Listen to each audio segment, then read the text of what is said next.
The device includes 2 spare fuses for internal fuse replacement in case of malfunction. Use a screwdriver to open the fuse holder and replace the damaged fuse with a spare.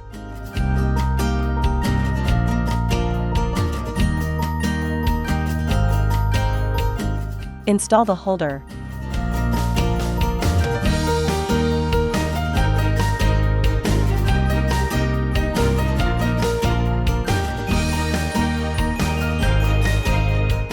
Connect the small laser pads to the main unit.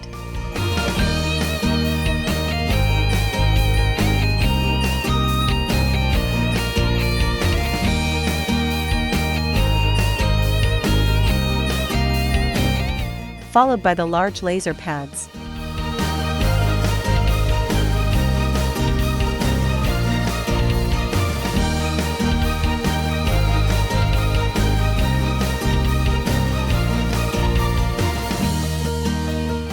Place each installed pads into the holder in order.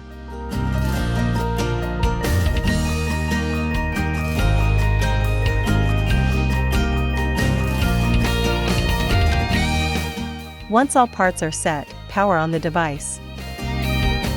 Settings. Duration, 20 minutes. Energy level, 3. Mode, M1. Press the on/off button to initiate the process. Power off the device and unplug the power cable.